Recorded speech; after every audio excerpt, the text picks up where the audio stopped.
STA TV, media syiar Islam.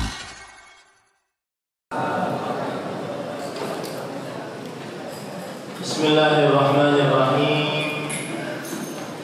Innal hamdalillah nahmaduhu wa nasta'inuhu wa nastaghfiruh wa na'udzu billahi min shururi anfusina wa sayyiati a'malina. Man yahdihillahu fala mudilla lahu wa man yudlil fala hadiya lahu. Wa asyhadu an la ilaha illallah wahdahu la syarika lahu wa asyhadu anna Muhammadan abduhu wa rasuluh. Ya ayyuhalladzina amanu taqullaha haqqa tuqatih wa la tamutunna illa wa antum muslimun.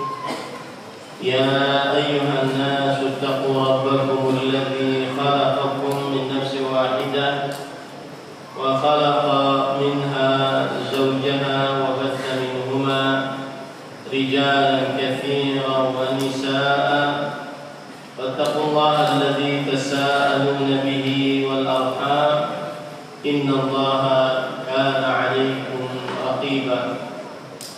يا أيها الذين آمنوا اتقوا الله وقولوا قولا سديدا يصلح لكم أعمالكم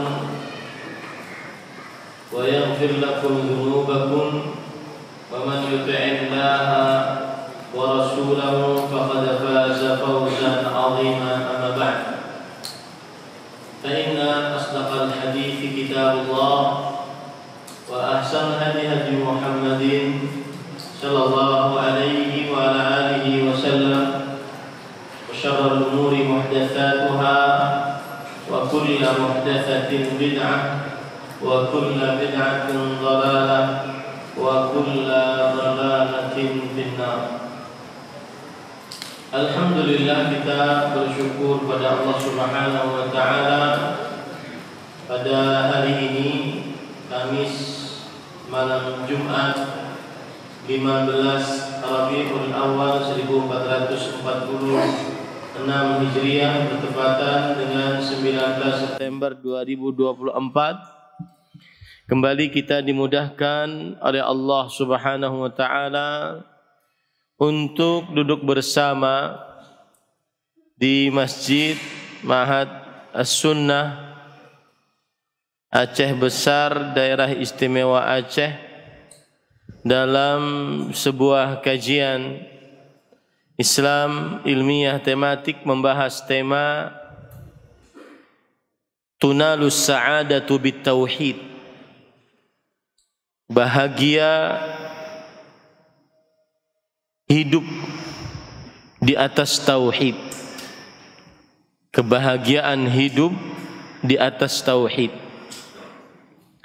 Salawat dan salam semoga selalu Allah berikan kepada Nabi kita Muhammad sallallahu alaihi wa ala alihi wasallam, pada keluarga beliau, para sahabat, serta orang-orang yang mengikuti beliau sampai hari kiamat kelak. Dengan nama-nama Allah yang husna dan sifat-sifatnya yang ulia, kita berdoa, Allahumma inna nas'aluka ilman nafi'an wa rizqan tayyiban wa amalan mutaqabbala. Allahumma amin. Ahibati fillah, a'adhanillah wa iyyakum. Bahagia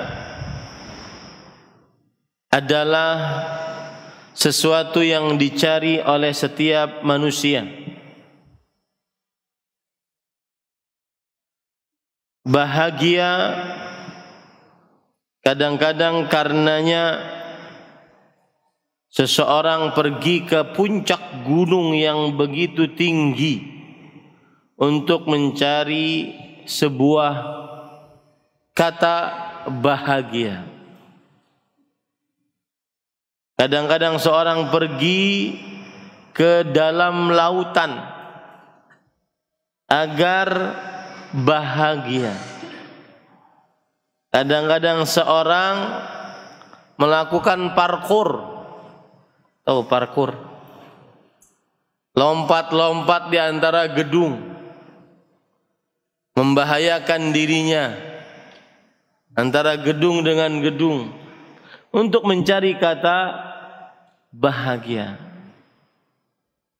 Kadang seseorang duduk lama di atas sejadah, beribadah kepada Allah, bermunajat, menangis terseduh-seduh bagaikan anak kecil yang belum diberi permintaannya, hanya untuk mencari kebahagiaan.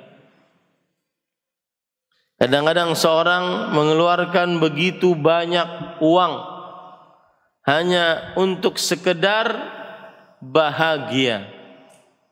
Dan seseorang makan mukbang, makan dalam jumlah yang besar, hanya sekedar ingin bahagia.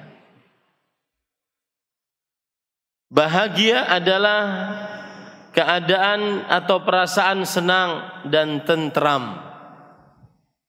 Maka kita sebagai seorang muslim wajib meyakini bahwasanya kebahagiaan yang benar-benar bahagia, perasaan kita senang, perasaan kita tentram, hanya dengan tauhid, mentauhidkan Allah Subhanahu wa taala.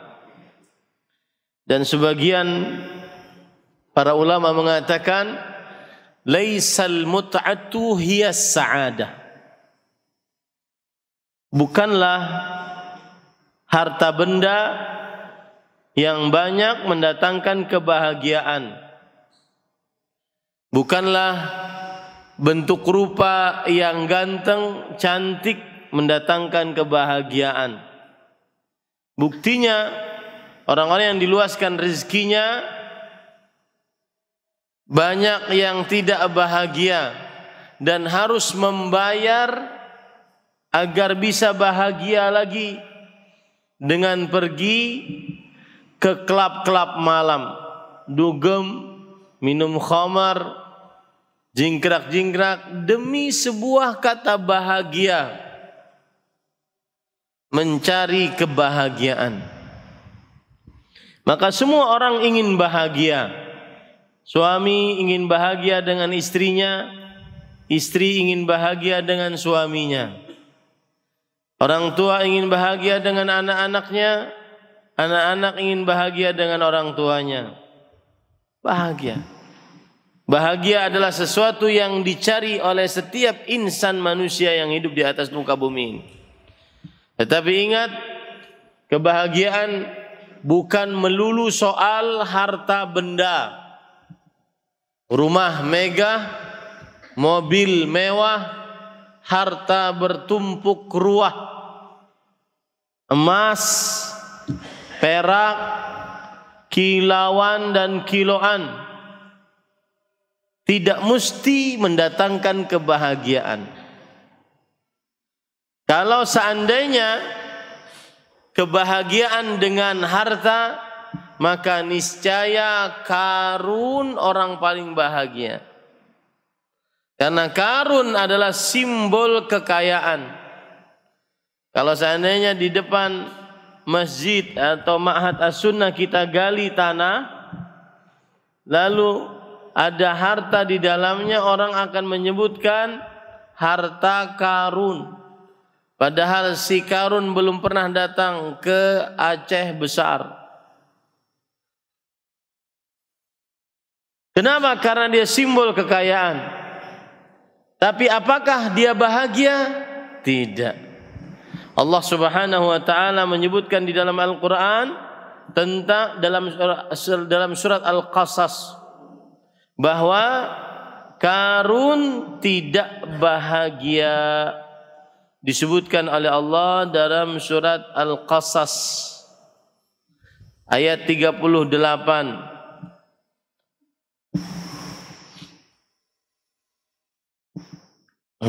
Ayat 82. Wa asbaha alladhina tamannaw makanahu bil ams yaquluna waika anna Allah yabsutu rizqa liman yashau min ibadihi wa yaqdir laula amanna Allah alaina la khasafa bina waika annahu la yuflihul kafirun. Dan jadilah orang-orang yang kemarin berkeinginan untuk mendapatkan kekayaan seperti kekayaannya Qarun berkata, alangkah indahnya, benarlah Allah melapangkan rezeki bagi siapa yang Dia kehendaki dari hamba-hambanya dan menyempitkannya. Jadi kebahagiaan bukan urusannya dengan harta, karena orang yang banyak harta ada juga yang tidak bahagia. Sedangkan orang yang menengah ke bawah, bahkan di bawah keadaan hartanya, dia sangat bahagia. Kemudian di akhir ayat Allah mengatakan, aduhai benarlah tidak beruntung orang-orang yang mengingkari nikmat Allah. Qarun tidak bahagia karena dia mengatakan, innama utituhu ala ilmin indi. Harta yang aku dapatkan ini karena keilmuan yang aku miliki. Disebutkan oleh Allah di dalam surat Al-Qasas. Silahkan baca dari surat Al-Qasas ayat 76 sampai 88. Cerita tentang Qarun yang menunjukkan kebahagiaan bukan dengan harta, bukan soal harta saja. Mungkin orang kelihatan senang, para santri ngelihat YouTuber pakai mobil mewah padahal umurnya masih muda. Penghasilan umur 21 miliar. Mungkin tergoda, tapi ingat baik-baik, itu tidak melulu bahagia. Bahagia tidak melulu soal harta benda. Bahagia adalah urusan qalbu. Allah Subhanahu wa taala berfirman di dalam Al-Qur'an, Rasul sallallahu alaihi wasallam bersabda, "Laisal ghina an kathratil 'ard, walakinnal ghina ghinan nafs." Bukanlah kekayaan dengan banyaknya harta benda, tetapi kekayaan adalah dengan jiwa yang merasa senang dan tentram. Nah, para ikhwah yang dirahmati oleh Allah Subhanahu wa taala, kalau kekayaan itu atau kebahagiaan itu dengan tahta yang tinggi, jabatan yang tinggi, maka niscaya Fir'aun orang paling bahagia. Tapi ternyata dia tidak bahagia. Bahkan sebelum di akhirat, di dunia sudah tidak bahagia. Allah Subhanahu wa taala berfirman, ketika Fir'aun sudah benar-benar merasa dirinya mau tenggelam, hatta idza adrakahul gharq qala amantu annahu la ilaha illa alladhi amanat bihi banu Israil wa ana minal muslimin. Sampai ketika Fir'aun benar-benar merasa dirinya mau tenggelam, dia mengatakan, aku beriman dengan ilah, bahwa tidak ada ilah yang diibadahi yang benar kecuali yang diimani oleh Bani Israel, dan aku termasuk orang-orang yang berserah diri kepada Allah. Apa jawab Allah? Al-ana wa qad asaita qablu wa kunta minal mufsidin. Sekarang mau beriman, sudah nafas di tenggorokan. Dulu engkau bermaksiat dan termasuk orang yang merusak di atas muka bumi dengan mengaku menjadi Tuhan. Maka Allah mengatakan, fal yauma nunajjika bi badadika litakuna liman khalfaka ayah wa inna katsiran minan nasi an ayatina laghafilun. Hari ini jasadmu kuselamatkan agar menjadi pelajaran bagi orang lain. Enggak bahagia, tidak bahagia, ya. Maka bahagia bukan ukurannya melulu harta benda. Bahagia bukan ukurannya melulu tahta. Bahagia bukan ukurannya melulu tentang jabatan. Tetapi bahagia ukurannya adalah ketenangan, ketentraman, lapang dada. Allah Subhanahu wa taala berfirman dalam Al-Qur'an, "Afaman syarahallahu sadrahu lil Islam fahuwa ala nurin min rabbih." Siapa yang dilapangkan dada oleh Allah Subhanahu wa taala untuk Islam, maka dia di atas cahaya dari Allah. Pasti dia bahagia. Surat Az-Zumar ayat 22. Bahagia adalah urusan kalbu, petunjuk dari Allah Subhanahu wa taala. Maka hati-hati ibu-ibu yang di bawah, kebahagiaan bukan dengan memakai tas branded. Kebahagiaan bukan dengan memakai motor besar, rumah megah. Berapa banyak orang yang mempunyai hal-hal seperti itu, kemudian antara suami istri cerai. Betul apa betul? Bahagia tidak mesti urusannya harta benda, ya, kemudian bentuk rupa. Rasul sallallahu alaihi wasallam bersabda, "Innallaha la yanzuru ila suwarikum wala ila amwalikum walakin yanzuru ila qulubikum wa a'malikum." Allah tidak melihat kepada bentuk rupa kalian. Apakah yang cantik pasti bahagia? Enggak. Apakah yang ganteng pasti bahagia? Tidak. Akan tetap, dan Allah tidak melihat kepada harta kalian, tapi Allah melihat kepada qulub, qalbu, iman, tauhid dan amal kalian.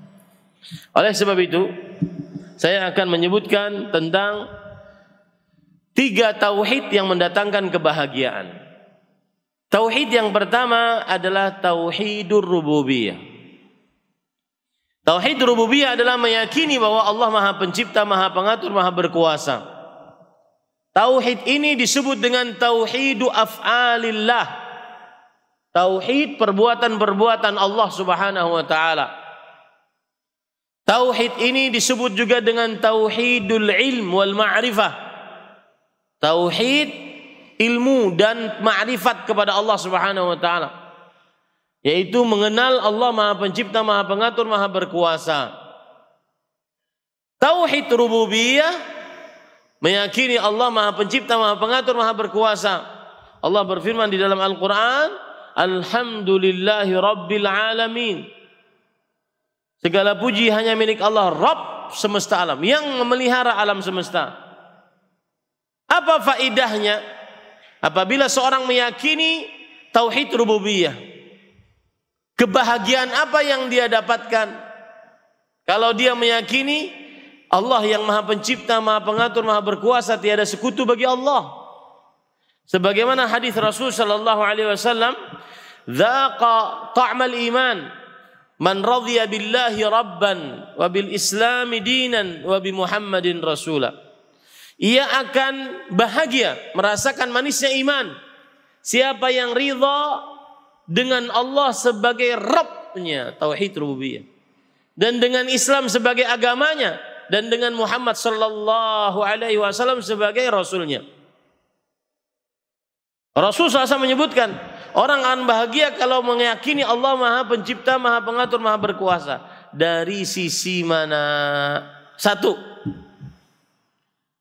tauhid rububiyah mendatangkan kebahagiaan dari sisi, kalau orang meyakini tauhid rububiyah, maka dia tidak akan pernah putus asa dalam segala cita-cita dunia dan akhirat. Karena dia yakin Allah Maha Kuasa, Allah Maha Perkasa, Allah Maha Kuat untuk merealisasikan cita-citanya. Sebagaimana firman Allah, firman Allah Subhanahu wa taala dalam hadis qudsi, "Ana inda dhanni 'abdi bi, fa in dhanna bi khair fa khair wa in dhanna bi syarr fa syarr falyadhunna bima sya." Aku, kata Allah, yang memiliki rububiyah, memiliki kekuasaan penciptaan. Aku sesuai dengan prasangka hambaku kepadaku. Kalau hambaku menyangkaku baik, aku sanggup berbuat baik. Kalau hambaku menyangkaku buruk, aku sanggup berbuat buruk kepadanya. Maka silahkan sangkakan apa saja terhadapku, wahai hamba-hambaku. Ini para ikhwan yang dirahmati oleh Allah Subhanahu wa ta'ala. Seorang berprasangka baik kepada Allah, meyakini Allah Maha Pengatur, Maha Pencipta, Maha Berkuasa. Pernah saya dapati ada seorang yang miskin, kemudian istrinya harus dioperasi karena keguguran dan harus dioperasi. Kemudian tidak ada duit, sudah keguguran, harus dioperasi, tidak ada duit. Apa yang dia lakukan? Salat dia kepada Allah Subhanahu wa ta'ala, menegakkan tauhid rububiyah dan uluhiyah. Salat malam, salat sampai merayap. Dan saya pesan para ikhwah, kalau Anda sedang bertauhid rububiyah, salah satu yang mendatangkan kebahagiaan Anda adalah Anda gemar berdoa. Ya, gemar berdoa.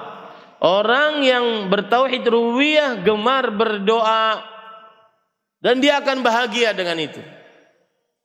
Dan kalau sudah berdoa, dia menggunakan akhlaknya anak-anak kecil saat berdoa, kebiasaan anak kecil. Anak-anak kalau minta kepada kita bagaimana? Minta sampai nangis, guling-guling. Kapan berhenti nangisnya? Kalau dikasih apa yang diminta. Maka semestinya orang yang bertauhid rububiyah juga seperti itu. Perkataan Imam Ibnul Jauzi, beliau mengatakan, "Idza jalasta fi dhalamil lail", kalau engkau duduk di tengah malam buta, baina yadaillah, sedang bermunajat di hadapan Allah, fasta'mil akhlaqal atfal, gunakanlah akhlaknya para anak kecil. Kenapa? Lam yatrukuka hatta tu'tiyahu. Anak kecil kalau minta tidak akan berhenti meminta kepadamu sampai engkau memberinya. Begitulah semestinya orang berdoa kepada Allah. Dan kapan kita hamba Allah berdoa kepada Allah seperti itu? Kalau kita meyakini Allah Maha Rabb, Maha Kuasa, Pencipta, Pengatur. Tidak ada yang berkuasa selain Allah Subhanahu wa ta'ala. Maka para ikhwah yang dirahmati oleh Allah, kebahagiaan yang pertama bagi seorang yang meyakini tauhid rububiyah adalah Allah Subhanahu wa ta'ala Maha Kuasa mengatur kehidupan kita. Maka pada saat itu bahagianya adalah kita tidak pernah putus asa dalam segala hal. Dalam rezeki, nyari jodoh, nyari pekerjaan, nyari kesembuhan, tidak akan pernah putus asa.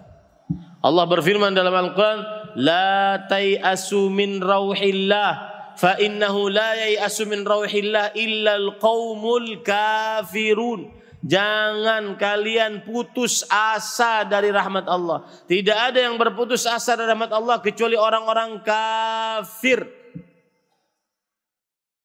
Tauhid rububiyah membuat seseorang bahagia dengan cara dia tidak pernah putus asa dalam menghadapi kesulitan hidup, permasalahan kehidupan.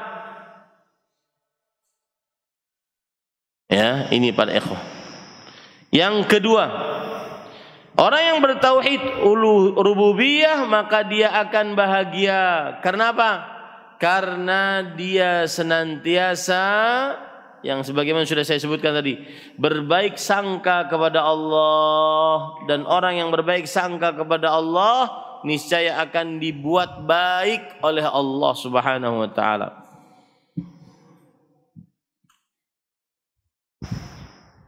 Sebagaimana hadis Ana 'inda dhanni 'abdi bi falyadhunna bima syaa. Aku sesuai dengan sangkaan hambaku kepadaku, maka hendaklah dia bersangka baik kepadaku. Yang ketiga, orang yang meyakini tauhid rububiyah, maka dia senantiasa akan sangat takut kepada Allah. Sangat takut siksa Allah, yang membuat akhirnya tidak mau lalai dalam ketaatan, tidak mau terperosok ke dalam maksiat. Bahagialah pada saat itu dia. Membuat sangat takut kepada Allah Subhanahu wa taala. Kenapa?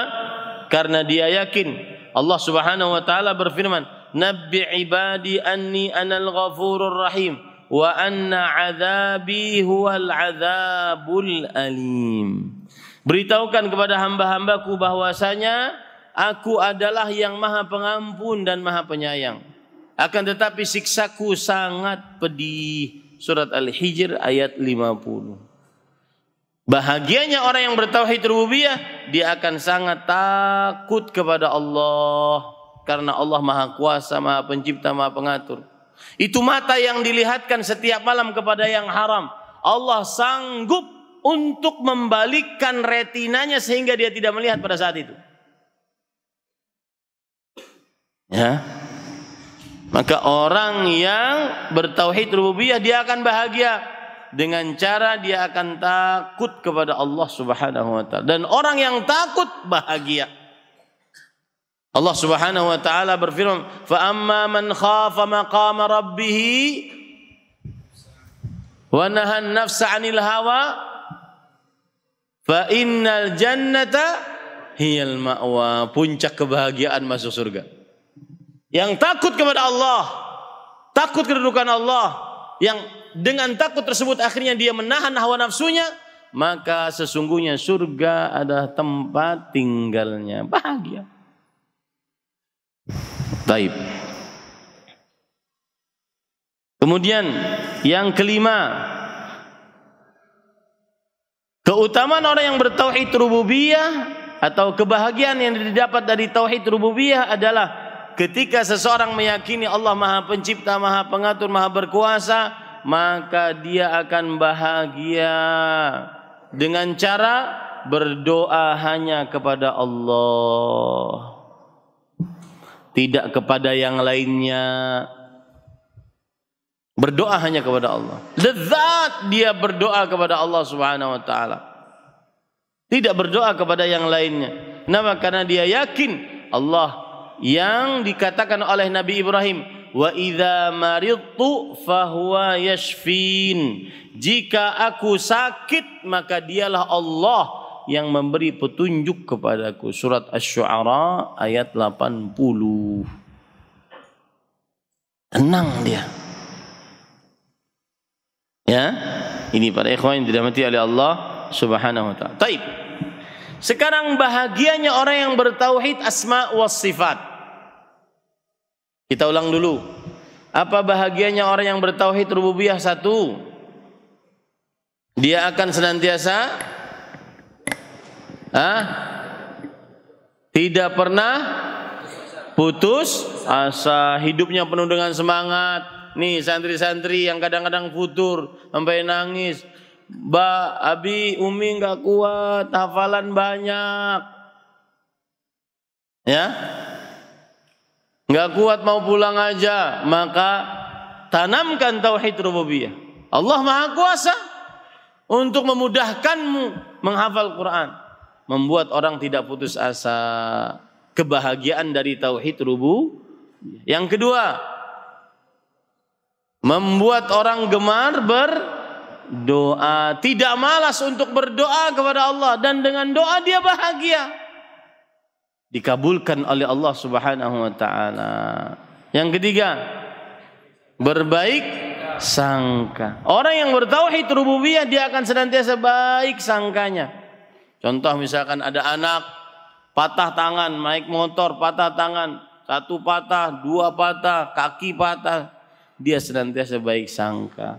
Pasti ada hikmah, tidak mudah mengeluh. Ya, yang sedikit-sedikit ngeluh, bayar sekolah mahal sedikit ngeluh. Sekolah-sekolah sunnah mahal ngeluh. Jadi guru agama gajinya sedikit ngeluh. Ente kalau ingin kaya jangan jadi guru agama, jadi pengusaha aja sana.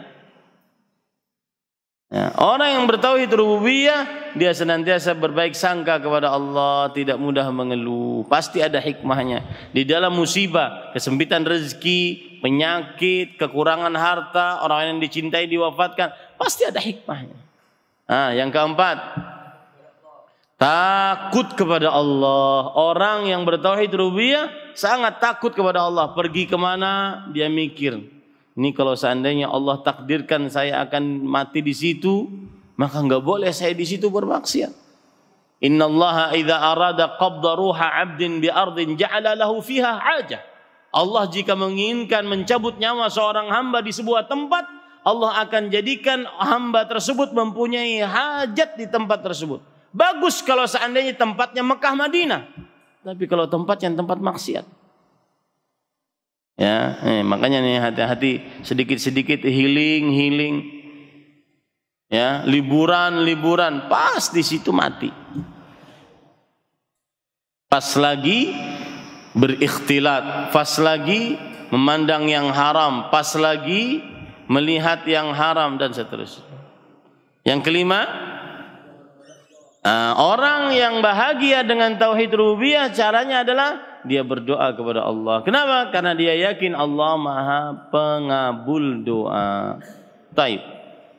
Sekarang yang kedua, tauhid asma wa sifat. Bahagia dengan tauhid asma wa sifat. Apa itu tauhid asma wa sifat? Meyakini bahwa Allah memiliki nama-nama yang husna. Apa itu husna? Allati balagatil ghayata, allati balagatil saya ulangi, allati balagatil ghayah fil husn. Husna adalah nama yang mempunyai puncak kebagusan, itu husna. Dan sifat-sifatnya yang ulia, sifat-sifatnya Allah Subhanahu wa taala yang maha tinggi. Bagaimana bahagia dengan nama-nama Allah yang husna dan sifat-sifatnya yang mulia? Maka kita caranya adalah konsekuensi dari nama dan sifat tersebut kerjakan dalam kehidupan kita sehari-hari. Konsekuensi dari nama dan sifat tersebut kita lakukan dalam kehidupan kita sehari-hari. Contoh, Allah Subhanahu wa taala namanya Al-Alim, Maha mengetahui. Sifatnya al-ilmu. Allah mempunyai ilmu pengetahuan, dan ilmu pengetahuan Allah tanpa batas. Allah ya'lamu ma kan wa ma yakun wa ma sayakun idz law kana kaifa yakun. Allah mengetahui yang telah terjadi, yang sedang terjadi, yang akan terjadi, bagaimana terjadinya. Maka pada saat itu hati tenang, bahagia. Tidak mudah sedih, gelisah, melepaskan anak sekolah, Allah Maha mengetahui. Melepaskan anak perempuan menikah, Allah Maha mengetahui. Ya, tenang, bahagia orang yang bertauhid asma wa sifat.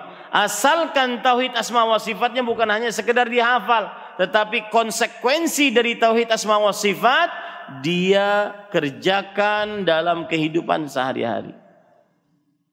Saya beri contoh yang lain lagi. Ini yang sering menyusahkan pikiran para kepala keluarga. Apa, Pak? Rezeki. Yang paling sering meresahkan pikiran kepala keluarga. Nanti anak sekolah, kuliah pakai apa? Nanti makan gimana, belum bisa berikan anak baju baru, pindah sekolah gimana, dan seterusnya. Maka ketika kita meyakini tauhid asma wa sifat, ada nama Allah Ar-Razzaq, Allah yang maha luas rezekinya. Yang mau nikah nanti kalau saya nikah anak orang dimakan ini apa? Nasi. Emang makan apa? Batu. Nggak mungkin kan? Ya.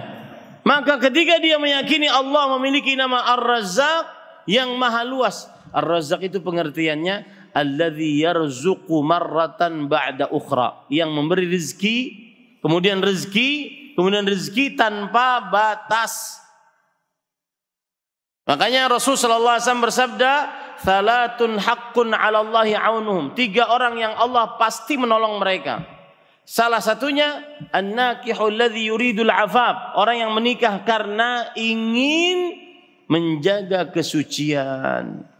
Maka dia meyakini tauhid asma wa sifat Allah Ar-Razzaq, maka konsep Ar-Razzaq, konsekuensi Ar-Razzaq berarti Allah akan memberikan rezeki kepada hamba-hambanya tanpa batas. Pada saat itu dia bahagia, tidak takut miskin dan seterusnya. Ya, Ar-Razzaq. Ada kisah saya dulu dengar dari seorang syekh.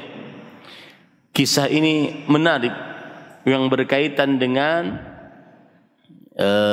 rezeki. Ada satu kisah satu perkataan. Kisah yang pertama adalah Nabi Sulaiman. Beliau diberikan kuasa oleh Allah untuk bisa berbicara dengan para binatang. Kemudian Nabi Sulaiman adalah seorang raja yang minta kepada Allah, la yanbaghi li ahadin min ba'di. Aku meminta kepada Engkau ya Allah kerajaan, kekuasaan yang tidak pernah Engkau berikan kepada seorang pun, bahkan sepeninggalku. Maka Nabi Sulaiman berdoa kepada Allah, ya Allah, aku ingin memberikan makanan kepada makhluk-makhlukmu ikan. Kata Allah, engkau tidak akan sanggup. Kata Nabi Sulaiman, saya akan kumpulkan makanan. Selama 6 bulan dikumpulkan makanan, bergunung-gunung. Kemudian sudah. Kata Allah Subhanahu wa taala, keluarlah ikan paus. Makanan yang dikumpulkan berbulan-bulan sekali dimakan, sekali suap oleh ikan paus. Sekali suap oleh ikan paus. Maka semenjak itu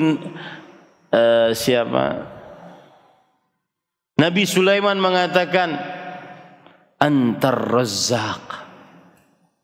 Coba bayangkan, manusia mengumpulkan makanan untuk satu ikan berbulan-bulan. Itu 1 kali suap. Di lautan berapa spesies ikan? Siapa yang ngasih makan? Masih takut rezeki? Hanya yang tidak bertauhid yang takut rezeki Allah Subhanahu wa taala. Innallaha huwa Razzaq dzul quwwatil matin. Sesungguhnya Allah Ar-Razzaq yang memberikan rezeki terus tanpa batas. Yang memiliki kekuatan yang nyata. Itu kisah yang pertama. Perkataan yang kedua. Ini perkataan menarik soal rezeki dan berkaitan dengan asma wa sifat. Kita meyakini Allah Ar-Razzaq. Nama Allah adalah Ar-Razzaq. Sifatnya selalu memberi rezeki. Namanya Ar-Razzaq. Sifatnya selalu memberi rezeki. Dalam ayat yang lain juga ada kata-kata Raziq. Jadi ada dua, Razzaq dan Raziq. Allah berfirman, wa anta khairur raziqin. Engkau adalah sebaik-baik pemberi rezeki. Para ulama mengatakan apa bedanya antara Razzaq dengan Raziq? Razzaq artinya adalah yarzuqu marratan ba'da ukhra. Yaitu rezekinya tidak pernah habis. Diminta oleh hamba tidak pernah habis. Sedangkan Raziq adalah rezekinya luas untuk seluruh makhluk tanpa batas. Mukminnya, kafirnya, manusianya, binatangnya, jinnya, malaikatnya, rezeki Allah Subhanahu wa taala yang mengaturnya. Taib. Lihat perkataannya menarik. Disebutkan, kalau tidak salah saya sudah lama membaca kitab ini, Sifatus Saffah. Qala ba'dus salaf, sebagian ulama salaf berkata, kuntu janinan fi batni ummi. Aku dulu sebagai seorang janin di dalam perut ibuku. Janin itu artinya percampuran antara sel mani dan sel sperma. Kemudian 3 bulan menjadi sepotong daging. Lalu ditiupkan ruh oleh Allah Subhanahu wa taala. Kuntu janinan fi batni ummi. Wa atani Allahu rizqi. Allah memberikan rizki kepadaku. Belum jadi manusia, belum bekerja, Allah sudah kasih rizki. Hatta waladatni ummi, sampai ibuku melahirkanku. Fa'atanillahu rizqi wa wada'ahu fi fami. Allah memberikan rizki kepadaku, masih bayi, nggak bisa ngapa-ngapain. Allah ngasih rizki kepadaku, langsung ke mulutku dikasihnya. Dengan apa? ASI. Kemudian beliau mengatakan, nih perhatikan. Kemudian beliau mengatakan, fa idza kaburtu asa'tu dhanni bi rabbi fa ayyu 'abdin asyarru minni. Lalu ketika aku sudah besar dewasa, bisa berjalan, bisa bekerja, kemudian aku buruk sangka kepada Allah, maka hamba terburuk apa aku ini? Begitu buruk sangkakah kita kepada Allah Subhanahu wa taala?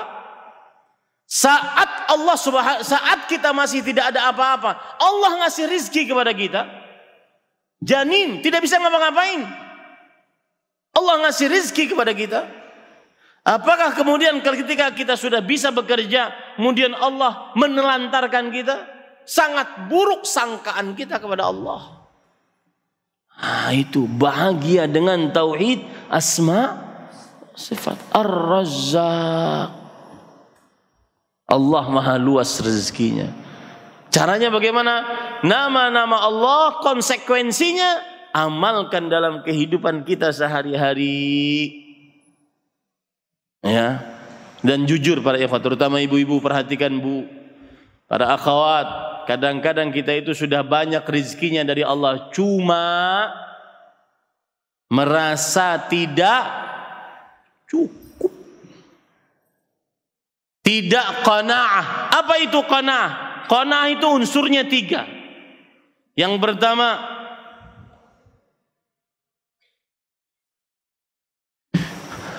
al-iktifa bil mawjud, mencukupkan dengan yang ada. Yang kedua, ad-damut tasyawuf bil mafqud, tidak mencari yang tidak ada. Yang ketiga, ar-ridha bima a'tallah walau duna kifayah, rela dengan pemberian Allah meskipun kurang dari cukup. Itulah qanaah. Dan para ulama menyebutkan salah satu potret qanaah, terutama bagi suami yang sudah tercukupkan dengan istri satu, potret qanaah adalah beristri satu. Nah, itu dipakai oleh ibu-ibu nanti, bapak-bapak kalau mau poligami. Kata Ustaz Ahmad, qanaah. Apa tadi unsur qanaah? 1, mencukupkan yang ada. Yang kedua, tidak mencari yang tidak ada. Yang ketiga, ridha dengan pemberian Allah walaupun kurang dari cukup. Aturan sehari itu, Ustaz, saya memerlukan 250.000, tapi Allah ngasihnya cuma 50.000. Maka rela. Itulah qanaah. Aturan, Ustaz, saya ingin istri sih yang tinggi, semampai, berkulit putih, rambut lurus, mata biru. Ya, tapi yang ada ya inilah, Ustaz.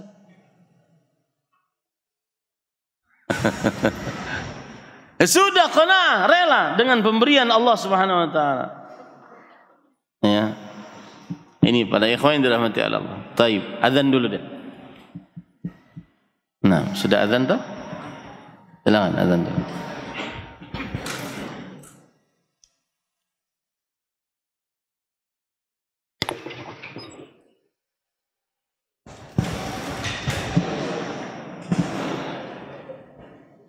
Allahu Akbar, Allahu Akbar. Allahu Akbar, Allahu Akbar. Istami'u lil adhan, mohon dengarkan azan.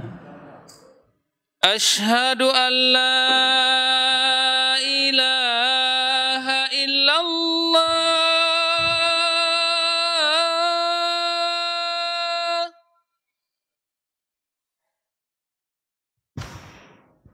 Asyhadu an la ilaha illallah.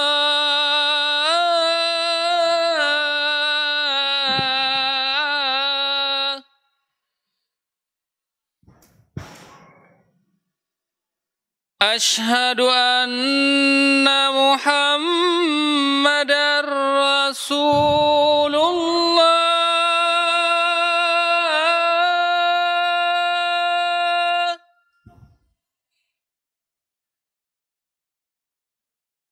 Asyhadu anna Muhammadar Rasulullah.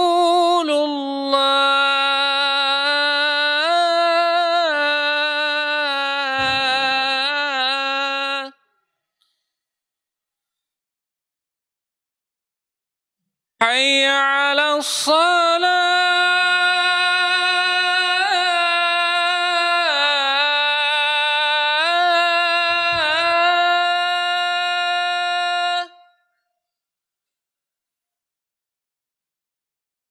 Hayya 'alas salah.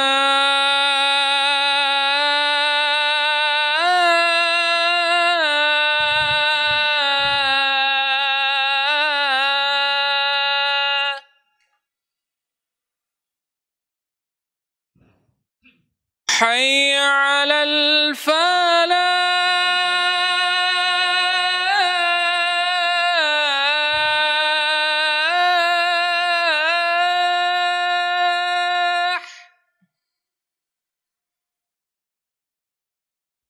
Hayya 'alal falah.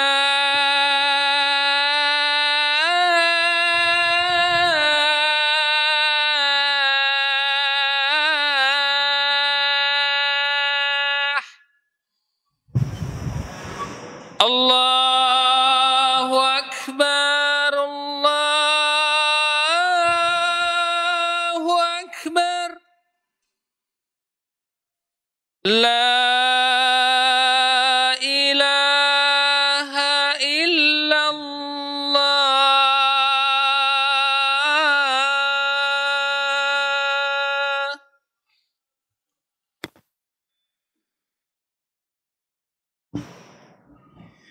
Baik, ada kisah Syekh Abdul Razak bin Abdul Muhsin Al-Badr hafizahumullah suatu saat ingin bertanya kepada Syekh bin Baz, dan waktu itu azan dimulai. Lalu Syekh bin Baz mengatakan, istami'il azan, istami'il azan, dengarkan azan. Maka ini mohon maaf, ini nasihat ya, karena kecintaan saya kepada antum. Dari malam yang kemarin saya memperhatikan ketika azan ribut. Maka adab seorang muslim ketika azan didengarkan. Dan seorang ustadz yang rabbani yang mengajarkan ilmu adalah ustadz yang mendidik dan berani melakukan nasihat amar ma'ruf nahi mungkar. Maka jangan dibiasakan kalau lagi azan ribut. Azan Rasulullah SAW mengatakan, idza adzana al-muadzin faqulu mithla ma yaqulu al-muadzin. Jika seorang mengumandangkan azan, ucapkan sebagaimana muadzin mengucapkannya. Kemudian kalau seandainya pada saat asyhadu anna Muhammadar Rasulullah, maka ucapkan raditu billahi rabba bil islami dina wa Muhammadin nabiyya. Kemudian bersolawat atas Rasul sallallahu alaihi wasallam, lalu berdoa minta al-wasilah untuk Rasulullah SAW kepada Allah. Itulah 5 hal. Dengarkan sambil menjawab, kemudian mengucapkan raditu billahi rabba, lalu bersalawat atas Rasul sallallahu alaihi wasallam, lalu setelah itu berdoa untuk meminta wasilah kepada Allah untuk Rasulullah sallallahu alaihi wasallam. Mudah-mudahan ini kenang-kenangan kedatangan saya yang kedua, bahwa kami dinasihati agar kalau azan tidak ribut, mendengarkan dan menjawab azan. Karena saya lihat dari malam kemarin ribut. Ini berarti kan kebiasaan yang harus dirubah. Taib, para ikhwan yang dirahmati oleh Allah, contoh yang lain misalkan Allah Al-Hakim, Allah Maha Bijaksana. Ya, dan ini sangat luar biasa. Allah Al-Hakim, Allah Maha Bijaksana. Maka ketika seorang meyakini Allah Maha Bijaksana, dia terapkan kebijaksanaan tersebut dalam kehidupan dia. Dia yakini bahwa apa yang Allah tetapkan di dalam kitab Allahul Mahfuz 50.000 tahun sebelum penciptaan langit dan bumi, maka itu adalah kebijaksanaan Allah.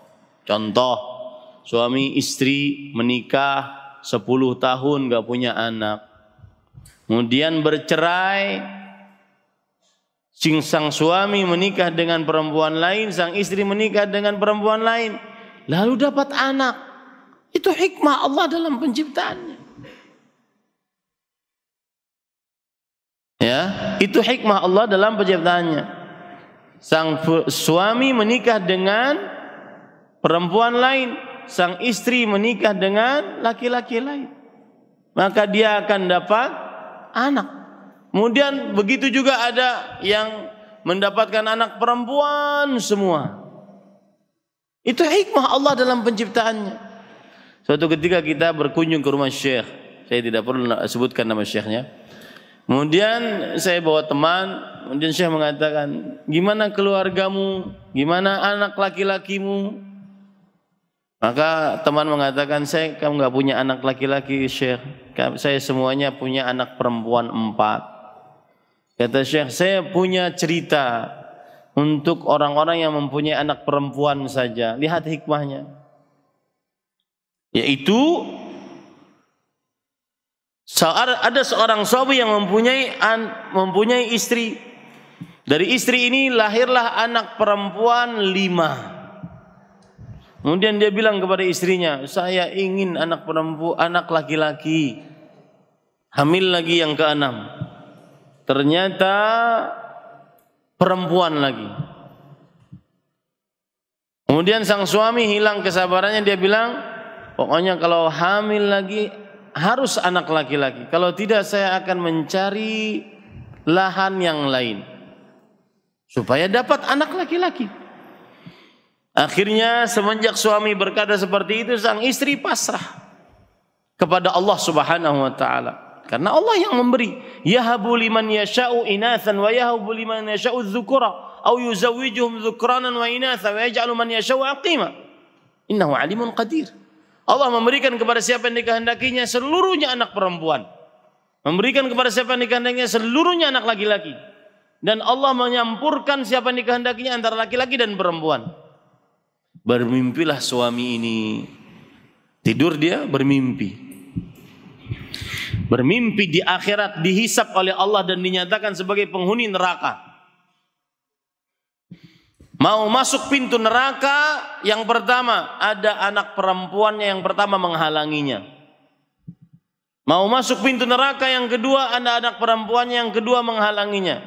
Mau masuk pintu neraka yang ketiga ada anak perempuannya yang ketiga menghalanginya. Keempat, kelima, keenam, dia punya anak perempuan 6. Pintu neraka ada 7. Dan ini sebagaimana hadis Rasulullah SAW, man ahsana ilaihinna kunna hijaban minan nar. Siapa yang berbuat baik kepada anak-anak perempuan, maka mereka akan menjadi penghalang untuk orang tuanya dari api neraka. Lalu di dalam mimpi tersebut dia ingat istrinya sedang hamil. Maka dia katakan, dia bangun, dia bertemu dengan istrinya. Ini wajib perempuan. Sang istri heran. Kemarin katanya minta anak laki-laki, sekarang wajib perempuan. Maka apa yang terjadi? Akhirnya sang istri melahirkan anak laki-laki. Kata dia, inna lillahi wa inna ilaihi raji'un. Jadi ada hikmah dalam penciptaan Allah Al-Hakim. Seberat-berat takdir Allah pasti ada hikmahnya. Nah, itulah indah hidup akhirnya seseorang dengan mengamalkan konsekuensi dari al-asma wa sifat. Dan itu makna dari hadis Rasulullah SAW, inna lillahi tis'atan wa tis'ina asman mi'atun illa wahidah. Sesungguhnya Allah memiliki 99 nama, 100 kurang 1. Man ahsaha dakal jannah. Siapa yang ihsa terhadap nama-nama tersebut, dia masuk surga. Salah satu makna yang disebutkan oleh para ulama dari ihsa adalah dia menghafalnya dan mengerjakan konsekuensi-konsekuensinya dari nama-nama dan sifat-sifat tersebut. Bahagia dia. Baik. Sekarang tauhid yang ketiga dan tauhid yang paling agung, paling utama, paling pertama, yaitu tauhidul uluhiyah. Mengesahkan Allah di dalam ibadah kepada Allah, atau sinonimnya adalah ikhlas. Tauhid uluhiyah sinonimnya adalah ikhlas. Tauhid uluhiyah sinonimnya adalah Islam. Tauhid uluhiyah sinonimnya adalah iman. Tauhid uluhiyah sinonimnya adalah niat. Maka para ikhwan yang dirahmati oleh Allah Subhanahu wa taala, orang akan mendapatkan kebahagiaan dengan tauhid uluhiyah ketika dia mengikhlaskan ibadah hanya untuk Allah, tidak ingin dipuji, tidak ingin diberi hadiah kecuali oleh Allah. Itulah ikhlas. Ikhlas pengertiannya adalah alla tatluba ala amalika syahidan ghairallah wala mujazian siwa. Ini tadi pagi saya jelaskan di Masjid Musalla Idi. Ikhlas adalah kamu tidak mencari orang yang melihat amalmu dan orang yang mengganjar pahala atas amalmu selain Allah. Kita tidak ingin ada yang melihat amal kita kecuali Allah. Tidak ingin dapat hadiah kecuali dari Allah Subhanahu wa taala. Itulah ikhlas. Orang yang seperti ini, maka bahagianya apa? Bahagianya dia akan senantiasa istiqamah. Dan ini penyakit bersama. Tidak istiqamah dalam ibadah itu penyakit. Ya.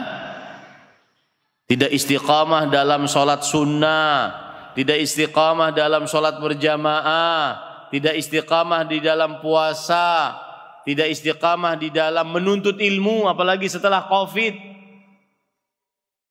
Tidak istiqamah. Sukanya nuntut ilmu dari Reels di Instagram. 1 menitan. Dari short di YouTube 1 menitan. Malas untuk duduk di majlis. Kenapa? Karena tidak ikhlas. Tapi kalau giliran nge-gym, ya, maka semangat. Apalagi kalau ditemani ustadz, apalagi sambil bikin video. Ya. Ini para ikhwan yang dirahmati oleh Allah Subhanahu wa taala.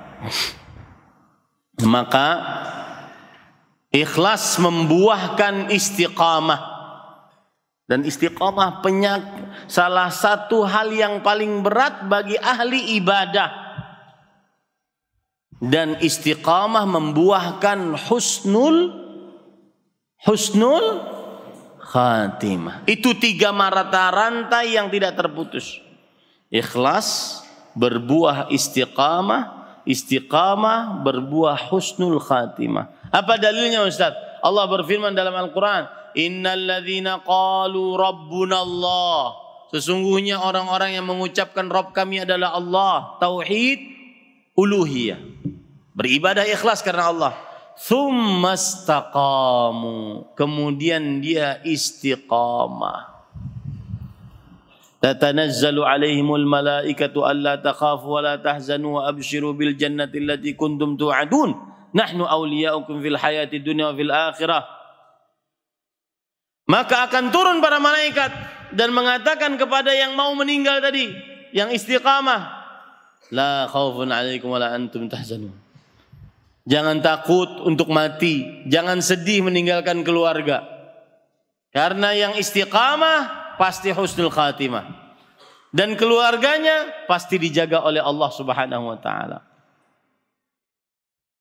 Itu 3 mata rantai yang membuat seseorang bahagia kalau bertauhid uluhiyah. Tauhid uluhiyah menyebabkan istiqamah, istiqamah menyebabkan husnul khatimah. Ingin contoh Pak dalam kehidupan kita sehari-hari. Ikhlas itu artinya murni. Ikhlas itu artinya bersih. Coba contohnya ya. Saya ingin bertanya nih. Siapa mantan PNS ini Pak yang sudah pensiun? Angkat tangan. Enggak apa-apa. Saya ingin nanya-nanya aja. Hah? Ada? Enggak ada. Yuk, masa sih enggak ada. Atau PNS aktif. Berapa tahun kerja? 15 tahun. Di tempat yang sama? Atai. Lihat bagaimana beliau istiqomahnya. 15 tahun di tempat yang sama. Masuk kerja jam berapa? Keluar dari rumah jam berapa? Keluar dari rumah jam 7. Pulang ke rumah jam 5 atau jam 6. Itu mohon maaf ya Pak, contoh aja. Video kehidupan beliau selama 15 tahun diputar sangat membosankan. Jam 7 nganter anak kantor, jam 5, 6 pulang. Segitu aja. Tapi kenapa bisa istiqamah? Kenapa? Karena niatnya murni untuk gaji setiap tanggal 23. Iya betul, nggak tercela, betul. Itulah istiqamah. Kalau orang murni, pernah nggak beliau 15 tahun? Ini kayaknya diomongin tetangga, nggak jadi deh kerja. Nggak mungkin. Kayaknya nggak ada tetangga yang lihat, nggak jadi deh kerja. Nggak ada. Nggak ada urusan. Orang yang istiqamah dia tidak pernah peduli dengan perkataan orang, penglihatan manusia. Yang dia pedulikan dalam benaknya adalah Allah ngasih pahala sama saya atau tidak. Allah menerima amal ibadah saya atau tidak. Itu dia. Begitu para ikhwan yang dirahmati oleh Allah. Dan itu bisa terjadi kalau dia bertauhid. Tauhid apa? Uluhiyah. Dan salah satu makna dan sinonim dari tauhid uluhiyah apa? Ikhlas. Murni, bersih. Hanya untuk dapat ridho Allah. Sebagaimana PNS murni bersih hanya untuk dapat gaji. Bahkan absen pun jarang dia. Kenapa? Karena kalau absen dikurangi. Tanpa sebab dikurangi. 15 tahun. Bahkan mungkin ada yang pensiunan yang gak mau ngangkat tangan 35 tahun. Betul apa betul? Iya, 35 tahun. Itu kalau film kehidupannya diputar, ya Allah bosan banget ya Allah. Sangat membosankan. Tapi kenapa bisa istiqamah? Kenapa sholat tahajud gak istiqamah? Kenapa baca Quran tidak istiqamah? Habis subuh nih, ada mushaf, ada HP. Kenapa kalau baca mushaf matanya berkunang, berair mata, hurufnya yang dibaca 2.